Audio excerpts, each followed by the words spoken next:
మీరు ఎట్లా ఉంటుండే? ఎప్పుడన్నా మీరు మాట్లాడారా? ఏం చెప్తుంటుండే? ఈ పెళ్ళి అయినప్పటి నుంచి మాతో ఏం మాట్లాడలేదు. మేము ఇక్కడ ఉండం, తాండూలు ఉంటాము. మా కోడలు అవుతుంది, మంచిగానే ఉంటుండే. తల్లితోటి చాలా మంచిగా ఉంటుండే. తల్లి కూతురు ఇద్దరు ఒకరి మాట ఒకరు వేయకుండా మంచిగా ఉంటుంది. మీతో చివరిగా ఎప్పుడు మాట్లాడిందమ్మా? చిన్నమని కావాలి మేడం, నాతో మాట్లాడలేదు. మరి మధ్యలో పెళ్ళి నుంచి మాట్లాడలేదు, ఫోన్ చేయలేదు. ఒప్పుకున్నారా పెళ్ళికి? అందరూ ఒప్పుకొనే చేశారా? ఏమన్నా లవ్ మ్యారేజ్ వద్దు అని మ్యారేజ్ అన్నందుకు మేము కూడా ఇక సరిపెట్టుకున్నాం మేడం.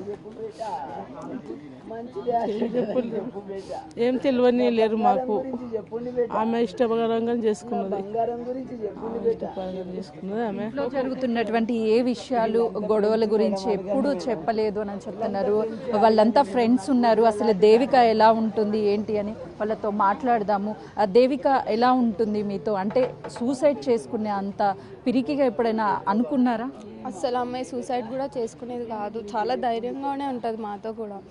ఇంకా వీళ్ళకి కామన్గా గొడవలు అవుతూ ఉండేవి. ఇంత సీరియస్ అవుతుందని అసలు అనుకోలేదు. మీకు ఎప్పటి నుంచి పరిచయం దేవిక? 1 year నుంచి పరిచయం. మా 1 yearలో ఎప్పుడైనా చెప్తుందా ఇంట్లో ఇలాంటి సమస్యలు ఉన్నాయి, ఇలా హస్బెండ్? ఏ విషయాలు చెప్పేది? వాళ్ళది లవ్ మ్యారేజ్ అనమాట. నార్మల్గా రిలేషన్లో ఉన్నప్పుడు కూడా గొడవలు అయ్యేవి. దేవిక ఇన్స్టా చూస్తే చాలా యాక్టివ్గా ఉంటుంది సోషల్ మీడియాలో. ఎక్కడా కూడా తను భయం కానీ ఏమీ కనిపించడం లేదు. అలాంటిది సూసైడ్ చేసుకుంది అంటే మాకు నమ్మాలనిపించడం లేదు అని అంటున్నారు. మరికొంతమంది ఉన్నారు. చెప్పండి, దేవిక మాట్లాడుతుంది కదా, మాట్లాడేటప్పుడు ఎక్కువ ఎలాంటి విషయాలు చెప్తుంది? యాక్చువల్గా మేము లాస్ట్ 3 years నుంచి టచ్లో లేం, but we are best friends, like family అనమాట.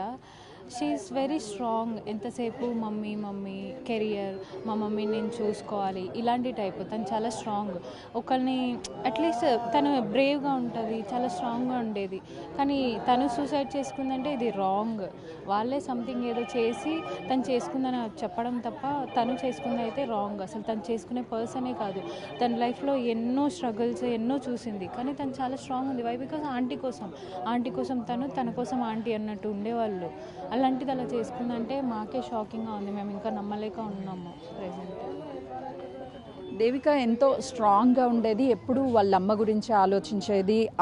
అమ్మని మంచిగా చూసుకోవాలి, ఒక మంచి లైఫ్ని ఇవ్వాలి. ఎందుకంటే నాన్నని కోల్పోయినటువంటి దేవిక, ఇంకా నాకు అమ్మే ఉంది, చిన్నప్పటి నుంచి గారాబంగా పెంచినటువంటి అమ్మకి ఎలాంటి కష్టం రావద్దు అని చెప్పినటువంటి దేవిక సూసైడ్ చేసుకుంది అని అంటే మాకు అస్సలు నమ్మాలి అనిపించడం లేదు. అల్లుడే ఇదంతా చేశాడు.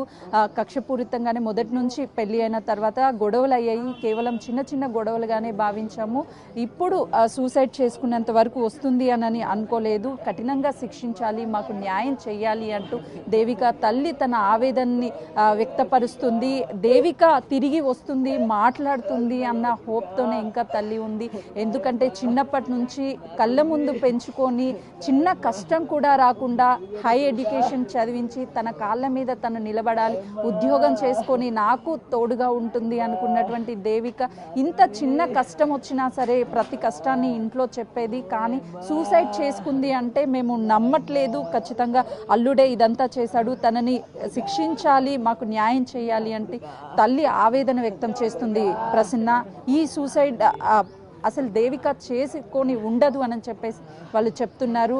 వాళ్ళ అల్లుడే ప్రధాన కారణము. గొడవలు రెగ్యులర్గా చేస్తూ ఉంటాడు ఇంట్లో. చిన్న చిన్న గొడవలు అయినప్పుడు ఇంటికి వస్తూ ఉండేది దేవిక. సర్ది చెప్పి పంపించే వాళ్ళమి, కానీ సూసైడ్ చేసుకోవడానికి ప్రధాన కారణం అయితే అల్లుడిగా భావిస్తున్నారు. కుటుంబ సభ్యులు అనుమానం వ్యక్తం చేస్తున్నారు.